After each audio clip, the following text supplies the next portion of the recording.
Abonnez-vous et cliquez aussi sur la petite cloche de notification pour ne rien rater de nos prochaines vidéos. N'oubliez pas de partager aussi la vidéo et de la liker. Afrique N24.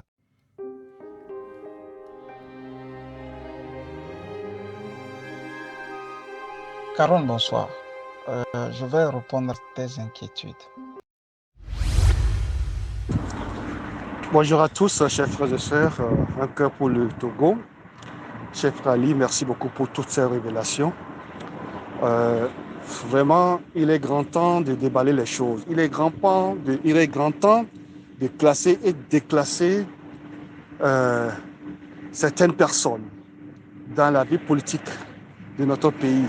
Ça fait plus d'un quart de siècle que nous sommes en train de se chercher dans la politique pour un apaisement du pays. Donc, s'il y a des gens qui font un pas devant et deux pas en arrière, il faudrait qu'on les sache, qu'on les connaisse et les mettre à côté. Donc, ceci dit, par rapport à la sortie que tu viens de faire suite aux élections de 2020 et auquel tu as eu un entretien familial avec le parent Kofi, qui t'a, dans un premier temps, promis d'aider Agbemi Kojo, le président Agbemi Kojo, et après tout, c'est un jeu que tu ne comprends pas, mais j'aimerais savoir dans ton passage, dans un passage que je n'ai pas bien compris, est-ce que c'est dans vos entretiens avec Kofi où tu disais, Kofi s'est dit quelque part que si je l'aidais à devenir président, ce n'est pas moi qui suis président. Est-ce que tu supposes, c'est une supposition, ou bien c'est Kofi même qui t'a dit ça?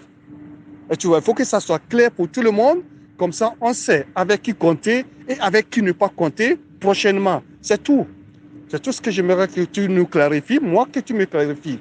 Voilà, ça fait 30 ans ça dure, et moi personnellement j'ai vécu tout ça, et j'ai peur pour la génération, les petits frères. Il faut qu'on arrête à un moment donné à suivre certaines personnes, si vraiment ils sont pas corrects, et ne pas aussi accorder de faux témoignages à certaines personnes dont ils ne sont pour rien.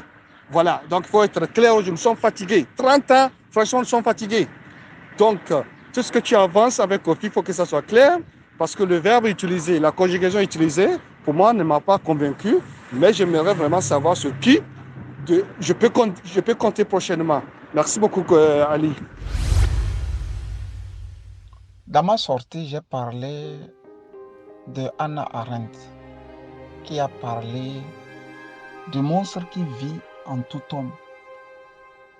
Tu sais, elle a beaucoup travaillé sur le fascisme et le nazisme. Elle a fini par déduire que tout homme est fasciste ou nazi. Bref, pour les Européens, puisque ces études se sont limitées aux couches européennes. De l'autre côté, Eliki Ambokolo aussi a fait un travail de fond sur la tribu.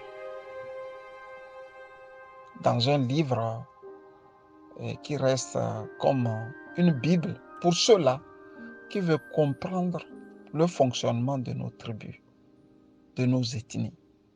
Lui, il a titré son livre « Au cœur de l'ethnie », Eliki Ambokolo. Si tu peux te procurer le livre, tu verras la densité de l'homme, de l'écrivain. En parlant de Kofi, j'ai dit que ce monstre qui vit en nous ne lui a pas permis à la dernière minute d'aider le Togo. Parce qu'il s'est dit, si je le faisais, alors qui va être président? Ce n'est pas Kofi qui me le dit. C'est le comportement ou bien l'acte qu'il a posé qui m'amène à déduire ainsi. M'appuyant sur le travail de recherche de la philosophe Hannah Arendt. Pour ta gouverne, j'ai voulu te dire ceci, Caron. les élections de 2020 ont été, pour moi, le bréviaire qui m'a ouvert les yeux. Depuis, je suis dans les médias au Togo, mais je n'arrivais pas à cerner les tenants et les aboutissants. Mais 2020 m'a fait comprendre beaucoup de choses. Caron, c'est par Kofi, par exemple, moi, j'ai su que Macron aussi ne comprenait pas qu'on dise qu'il a reconnu une élection, puisqu'il venait de discuter avec Kofi. Et Kofi m'a appelé. Donc, quand tu mets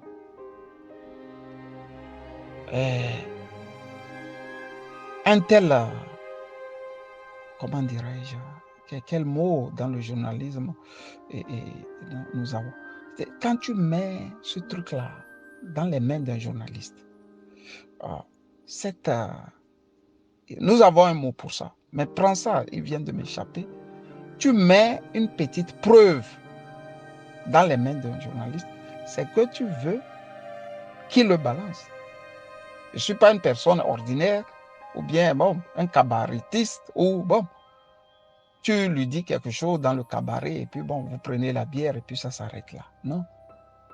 Donc tout de suite, qu'est-ce que j'ai fait? Quand j'ai su que Macron n'était pas mêlé de près à tout ce que le journaliste RFI venait d'annoncer, j'ai joint le journaliste en question. Caron. Je l'ai joint directement.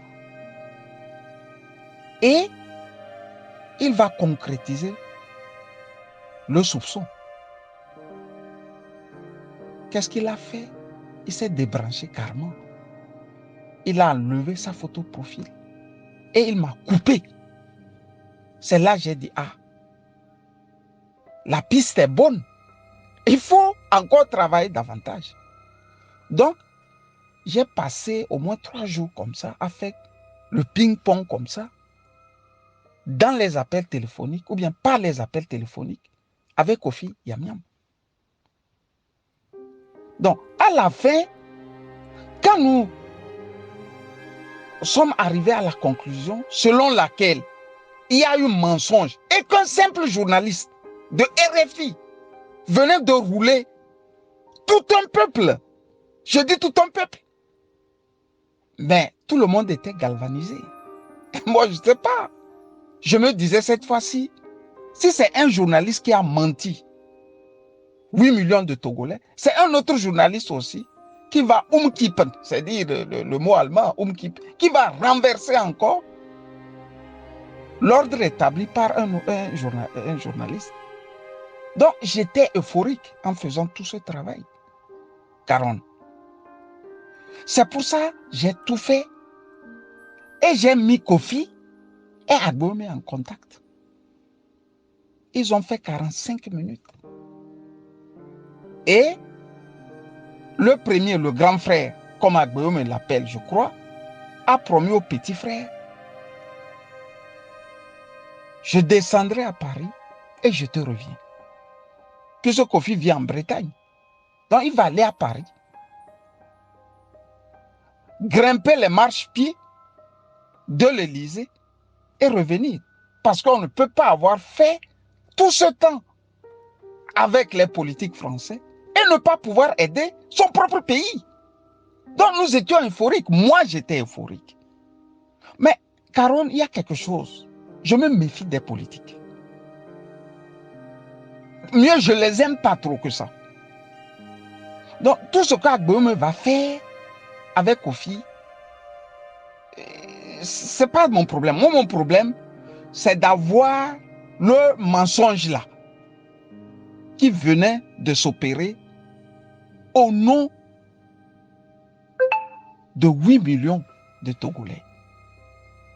C'est-à-dire militants de UNIR, militants de l'opposition, comme Togolais qui n'a pas voté, compris. Pour moi, c'est l'injustice et le vol que j'avais voulu faire ressortir dans ça. Le Watergate, c'est des journalistes qui ont finalement eu raison de Nixon. Donc, pour moi, c'est pas... C'était une joie. Mais ma joie sera de courte durée. Parce que ce que nous nous sommes dit, Kofi et moi, mon papa ne va pas aller loin dans sa logique. Il va s'arrêter comme ça. Sac, il s'arrête et puis bon. Et tu ne comprends plus. Tu ne comprends plus qu'est-ce qui se passe. Et après, tu t'en rends compte que non. À la fin, une mauvaise volonté l'a animé. Et c'est de ça je parlais tantôt en citant Hannah Arendt. Si tu veux faire quelque chose, tu le fais.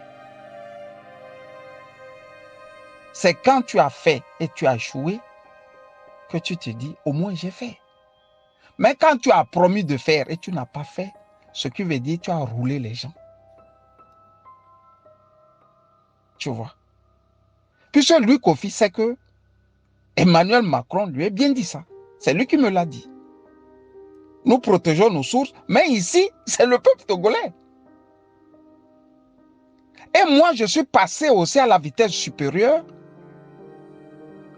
en mettant le journaliste en question. Et RFI qui venait de mentir devant leurs responsabilités. Et j'ai vu à quel point un médium pouvait à lui tout seul changer le destin d'un pays. J'en ai été vraiment meurtri. J'en ai été meurtri. Caron, je vais encore te donner une seconde piste pour que tu vois là où le mensonge de ces gens peut tuer. Tu sais, ils ont mis les bouchées doubles avec le Drian. Ils ont concocté, je ne sais pas à combien, je ne sais pas de francs de nos millions, une visite entre Faure Gnassingbé et Emmanuel Macron. Quand ils sont arrivés à Paris, mais les journalistes de la TVT n'avaient même pas encore fini leurs enregistrements qu'ils vont montrer une fois arrivés au Togo, la visite, que des ministres, ou bien au moins un ministre, que je ne vais pas citer le nom, envoyait déjà la bande pour se moquer d'Agbemé Kodjo. Tu vois, enfin on est reçu par Emmanuel Macron. Comme pour te dire, comment dirais-je, Caron, le coq blanc a décidé. Donc, si on n'a pas gagné et que le coq blanc nous a reçus, cela veut dire qu'on a gagné. C'est la signification politique de l'envoi de cette bande. Tu vois, il y a beaucoup de choses, Caron. Kofi n'a pas mouillé le maillot. Pourquoi n'a-t-il pas mouillé le maillot? Je saurais te le dire. Moi, il m'a promis. Agbemé Kodjo aussi l'a promis, je crois. Puis après, j'ai voulu être curieux. Il fallait entendre le premier et le second. Donc, à la fin de tout ça, je me suis retiré de Kofi, malheureusement. Et pourtant, quand je suis venu en Allemagne, après avoir visité le Togo, après plus de 22 ans, je lui ai dit ce que mon papa avait pour lui. Lui aussi, il m'a dit ce qu'il pensait de mon papa. Et quand mon papa est décédé, Kofi a été la personne qui m'a le plus dit des mots qui m'ont réconforté. J'en garde pratiquement jalousement son écrit. C'est extraordinaire. Il m'a écrit un texte que je porte sur moi comme une relique. Mais si cet homme-là, que moi j'appelle mon papa, ne peut pas me montrer les valeurs pour la suite de ma vie, je ne vois pas pourquoi je vais le suivre. Les valeurs ici, c'est de défendre le peuple togolais. Moi, je ne connais pas la DMK. Je ne sais pas ce que c'est. Je ne sais pas comment ils ont monté ça de toutes pièces, je ne sais pas. Mais, quelque part, je me suis dit qu'il me revenait aussi en tant que Togolais de lutter pour des valeurs.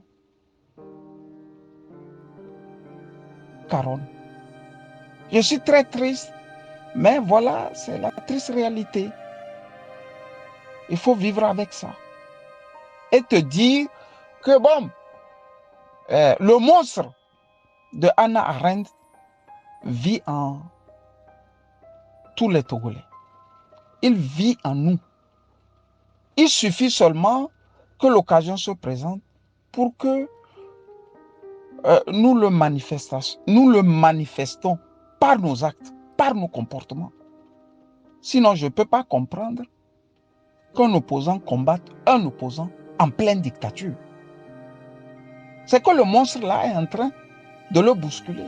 Ne le fais pas, ne l'aide pas, ne le fais pas, ne l'aide pas. Tu vois? C'est pour ça que d'autres vont jusqu'à remuer le passé de cet opposant. C'est pour ça que tantôt, j'ai donné l'exemple des Philippines qui ont réélu brillamment les Marcos. On nous a dit Imelda Marcos était celle-là qui avait 10 000 paires de chaussures. On nous a dit les Marcos étaient les plus grands narcotrafiquants que les Philippines aient connus. On nous a dit qu'ils tuaient aux Philippines. Mais ça n'a pas empêché ce pays, après quelques années, de voter massivement pour le premier fils de Marcos. Il y a quelque chose que je n'arrive pas à saisir au Togo. Parfois, quand certains opposants n'ont même plus d'arguments, ils évoquent Fréo Jardin, Caron, pour te dire que même les opposants ne croient pas en la justice au Togo. Si vous croyez en la justice au Togo, vous devrez au moins attendre mieux, voir un verdict de la justice qui dit qu'il a tué. Mais ceux-là qui ne croient pas en la justice vont quand même s'asseoir avec le pouvoir pour signer parfois des négociations. On va négocier, on va faire ceci, on va faire cela. Donc toutes les fois qu'il y a un problème, on ne va pas évoquer le fait que tu as gagné une élection. Moi, je suis un grand lecteur de Lucky Luke et les Dalton. Je collectionne de Maurice Goscinny, le dessinateur Maurice Goscinny. Je collectionne ça. Donc, il y a des bandes dans lesquelles tu vas voir les Dalton aller aux élections et les gagner. Et quand ils gagnent, la population commence par crier. Non, c'est les plus grands bandits. C'est les plus grands, comment dirais, voleurs. Mais c'est la démocratie. On finit par faire d'eux des présidents, des vice-présidents, puis ils sont 4. Des premiers ministres et des sénateurs. Donc, le dessinateur Maurice Goscinny, dans ça, veut nous dire qu'en démocratie, tu es bien obligé de respecter ce que le peuple a dit. quitte à ce que un jour la justice aussi dise autre chose pour que tu commences par crier. Je crois savoir que le même Agbem Kodjo a dit en Mondovision devant les journalistes de Africa 24 qu'il attend, il est revenu d'exil et qu'il voudrait qu'on apporte des preuves qu'il a tué. Monseigneur Bariga a continué avec la CVJ. Si lui non plus n'a rien dit, cela veut dire que le mensonge se trouve quelque part et qu'il va falloir le retrouver. Le monstre de Hannah Arendt vit en nous. C'est pour ça qu'on n'est pas capable d'accepter la victoire de l'autre. Toutes les fois que la victoire là vient, il faut repousser ça. Non, celui-là ne le mérite pas. Celui-là ne le mérite pas. Celui-là ne le mérite pas. Si demain, toi, Caron, tu quittes la Suisse, tu vas au Togo, tu trouves l'intelligence d'avoir des gens crédibles derrière toi, vous faites campagne et tu gagnes aux élections, les mêmes qui ont combattu Kofi vont te combattre, Agbem Kodjo vont te combattre aussi. Parce que le monstre d'Hannah Arendt est en nous. Ils ne te combattent pas parce que tu n'as pas gagné. Ils te combattent parce que peut-être tu es grand de taille. Parce que ta gueule ne leur plaît pas. Parce que tu viens d'une ethnie qui n'est pas la leur. Parce que, bon, tu vas devenir riche. Parce que tu auras des honneurs. Ils vont oublier tout ce qui est démocratie. Et pourtant, nous sommes les premiers à avoir vu ce qui s'est passé un mois avant les élections en France. L'affaire McKinsey, tout le chaudron que Macron a connu. Mais comme la justice n'a pas encore dit qu'il a fait faux et usage de faux, il y a la présomption d'innocence qui l'accompagne. Tu vois qu'au Togo, il n'y a pas de présomption d'innocence. On te met dans une marmite et on commence par te faire bouillir avant même que le droit ne soit dit. Caron, c'est très grave ce que nous traversons au Togo. C'est très grave. Je reviendrai abondamment si j'ai le temps. Mais pour le moment, je suis fatigué. Je reviens du boulot. Je suis même dans la voiture pour te faire cet élément audio. Bye bye. Likez la vidéo si ce n'est pas déjà fait. Laissez aussi votre point de vue en commentaire.